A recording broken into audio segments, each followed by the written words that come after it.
Good morning, everybody. This is Lorraine. And Jennifer Denny. And Jen, we are excited today to have a new guest, Melanie Dyann Howe. I love that you have your middle name in there, first of all. It makes it unique. But I've been following you for quite a while. You have a great podcast, DIY Marketing School, and I think you have an awesome Facebook group, DIY Marketing with Melanie. And I just love your attitude. And listened to this great podcast that you had on, you might have to suck first before you are awesome. And there was just like, that's my whole mantra in life. And I was like, this is my girl. I can hang with this person. So tell us a little bit, maybe I missed about you, or, what you're into. Yeah, no, I'm really excited, Lorraine and Jennifer, to be here today. Thanks for having me on your show. I think it's fantastic what you're doing. So definitely, this is going to be a fun conversation, I think. So I love that it's, kind of informal. We're just going to kind of, chat about some things. But yeah, so that mantra, as you mentioned, has certainly been my mantra. I can't say that it started out that way because I am a perfectionist by nature, which is, I think anyone that's an entrepreneur or trying to create content or even just honestly pursue anything. And if you are a bit of a perfectionist, then, you struggle with that, that it's hard to put things out there if you don't feel like it's good enough. And I think a lot of times we're our own worst critics. So that's certainly been an evolution, and we can talk about that a little bit. But yeah, I am a marketing coach. So I work with entrepreneurs and small business owners, and really not necessarily, in the business itself, but actually helping them get confident and putting themselves in their marketing. I'm a very huge proponent that, personal brands are really important, not only for, influencers or just, self-employed online entrepreneurs, but also for business owners that are running a business, whether it be a mom and pop shop, a restaurant, or anything else. And so I really am passionate about getting people to embrace marketing, but putting them in their content, whether it be a podcast, whether it be pictures of themselves, but really live video. Live video is really where I spend my time coaching people and working with people to help them learn how to use live video, but also how to actually create strategic content so that it can reach their goals, but then also how to be good on camera, how to feel confident on camera, and going about using live video to grow their audience and, of course, reach their goals. So that's kind of what I do. I'm kind of like a tech nerd. I love technology. I love exploring technology. I enjoy the tinkering process of figuring things out, which, quite frankly, most people don't. Most people are like, if it's That not goes with the subject for sure. yeah, if it's not the click of a button, if it's not this, then I'm out. And I love to figure things out, and that's who I serve. I serve people that are trying to do things themselves. And so I call, my audience, my perfect audience, they are DIY marketers. They are marketing themselves or their businesses, but they're doing it DIY style, not hiring things out necessarily, doing it themselves first, then maybe hiring it out. And so I like to say that I'm kind of their guide, and I figure it all out, and then I show them how to do it the easy way, because I enjoy that tinkering process, which most people don't. yeah, but I loved, you said a couple of things, and you said a lot because that's what we do. But you really hit the nail on the head. I think when you're talking about the fact that you have to bring personality to your brand, and it's got to be as an owner, you have to be there. I also really enjoyed bringing other people on the team and using video and podcast again to introduce everybody who is Yes. making the sausage. Yeah, no, I think that, and I'm a huge proponent about that as well, is putting your employees, putting your staff, putting your team members in your content as well. And I think that some people get a little fear around that because Oh, yeah. they, an employee is different than an owner. An owner, you're around, you're not going anywhere, right? So, but an employee, they can come and they can go. But honestly, I still want businesses I really want to strongly encourage businesses to put their employees in Yeah. their, content. And I think that, Lorraine, you've done a great job with that, of course, and I think that you're building a relationship with the business overall, not just with one person. I think there's a lot of value in having your team. So we have a podcast, and my team is basically doing the podcast, and I'm just the host of it. And Mhm. just for them to get out there and, it's not just Jennifer running the Mhm. show here. Like, Mhm. I've got a team behind me. And so I think, having your team out there, although it can be nerve-wracking, like, what are they going to say? And what are they going to do? Hey, you hired them, so you should be okay with it. Yeah. Yeah. And you can With you what can they build some say. structure and some boundaries around, some things no differently than a brand guidelines that you Mhm. might have for your logos and your marketing and your graphics. You can absolutely create, a brand guide that's essentially for content, for live content, for podcasting. For Yeah. example, are, cuss words okay or are they not okay? That's a boundary you need to make sure that everybody's aware of for sure. Mhm. So just like, is hot pink okay in your brand or is hot pink not okay in your brand? So It's definitely okay Ye in my brand. Yeah. Though we had those same conversations, I'm going to date myself, but at the beginning of social media, when companies started embracing Facebook and Twitter, and there was all of this, well, what if our employees are on Twitter? yep. Are they allowed to Yep. talk about business? Is it their Mhm. account? Is it our account? You Yep. know, and we went through this whole system of setting guidelines. But I want to flip over because we also really wanted to talk about this topic of sucking before you're awesome. Yeah. Yes, yes.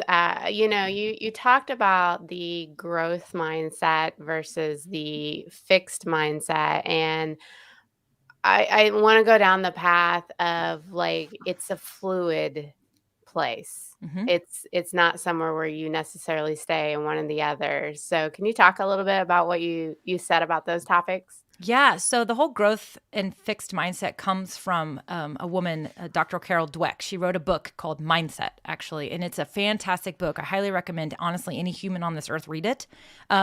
She talks about that growth mindset versus fixed mindset for business, but also for your personal life, for relationships, as a parent, and all these things. Mhm. And so the concept is generally that a growth mindset person is all about growth. Like they step into a situation and they maybe have no idea what they're doing. They're lost. They love that process. They love Mhm. being inferior because they love that process of the challenge and figuring out. So they're that growth mindset. But A there's fixed that, like, when you're in that where you feel like, "Oh my gosh, I don't know what I'm doing," and so that self-doubt starts creeping in, and you have to remind yourself that, "Hey, I am doing something that I don't really know how to do, and that's okay." Yeah, and that is a growth mindset person, and that is there's still it doesn't mean that that person doesn't deal with those fears, doesn't deal with they don't have to overcome the challenges. It's just that they actually prefer it, they like it, they embrace it. Whereas a fixed mindset person is going to approach a situation and they may have two options and they're going to choose the option that's easier. They're going to choose the option that they know they can do. Maybe they've done it before. Right. I think the example is you put a bunch of kids in a room and you give them, these puzzles and they get to figure out the puzzles and they figure them out. And then they come into the room and they say, okay, you can now choose this puzzle, which is really, really, really hard, or you can choose to do the same puzzle again. And the fixed mindset kids want to do the same puzzle again, whereas the growth mindset kids are like, ooh, sweet, a new challenge, yay. And Yeah. so that's the really basic format of it. But in marketing and business and everything, you have to really understand, where do you fall? Because I think that's the key. That's the first step, is to understand, are you more naturally inclined to be a fixed mindset person, or are Right. you more naturally inclined to be a growth mindset person? Because then you know how to approach and mitigate what you're You get dealing out of your with. own head. Like, you're Yeah. like, "Okay, am I telling myself that I'm not going to do this because it's going to be hard?" hmm And something that's hard is good because once you accomplish that, it's gonna be like, "Okay, I can do this. All right, I can do the next step." And I think too many of us kinda sit in that spot where we're just like, "Ah, that just sounds too hard." It's all hard. If you've never done it before, Yeah. it's going to be hard. Like, so get used to being uncomfortable. I say get comfortable with being Yep. uncomfortable. Yep. And I think the other side of that is also getting comfortable with failure and being able to Yes. look at something and go, okay, that didn't work out. What did I learn? hmm So now, if I am going to go back and do the same puzzle, or I'm going to go and do a completely different puzzle, what do I take from that experience? What do I take and go, oh, you know, this might work here. And Yeah. I think that commitment to lifelong learning is part of that growth mindset. Oh, You have to be absolutely. in today's world of marketing. I mean, Yeah. tomorrow there's gonna be something new that comes out, and you're like, "Well, I've never done that before, so we will go figure that out." Mhm. And here's the thing that I always like to remind everyone, because I think that there's a balance between with all of that, because there are always going to be bright and shiny objects thrown at us as we are embracing marketing, or as we're marketing a business or marketing ourselves, because there's always going to be a new thing. There's just something new Yeah. coming out. There's a new trend, maybe.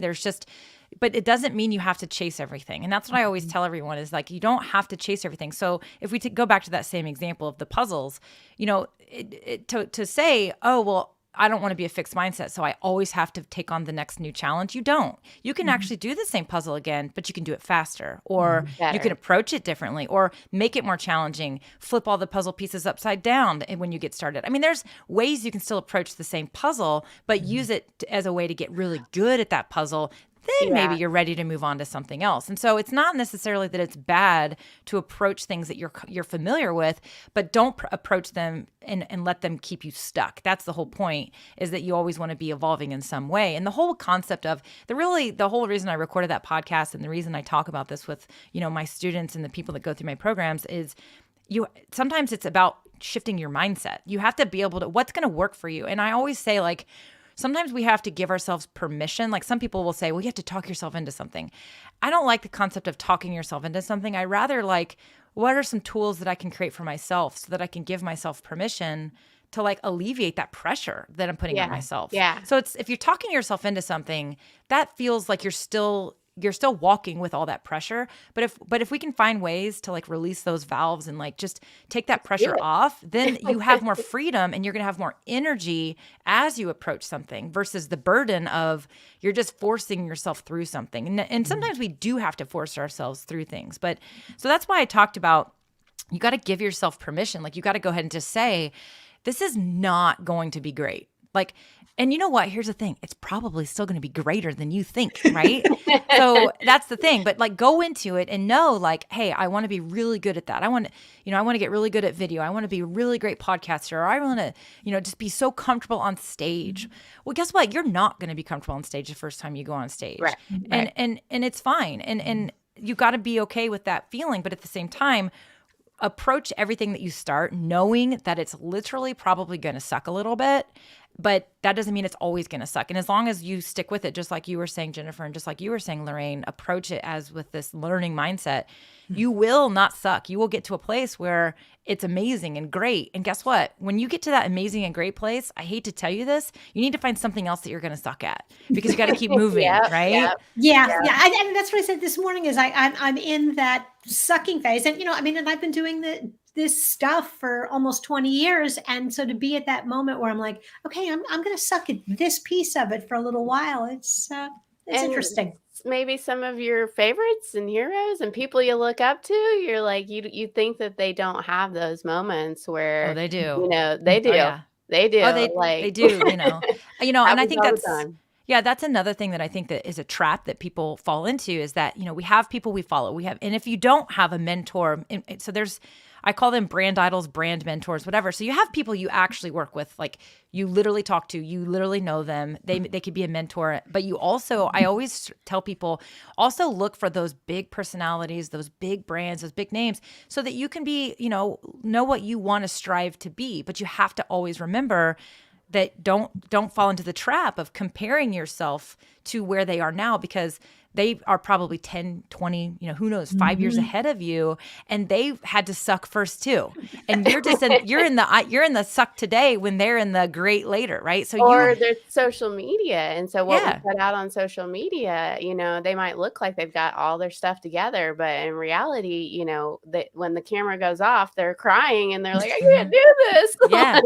And they do. And the thing is I think that what we're starting to see is that, depending on the industry you're in or whatnot, we're starting to see more people being more vulnerable and talking about some of those struggles and talking about those challenges. And so, I have high hopes that the more that, these brand mentors and these people that we kind of strive to follow the more that they do Show that, your the mistakes. the Show more your alleviation, downfalls. the more pressure it will take off of everyone to stop trying to be so perfect all the time. So, yeah. Awesome.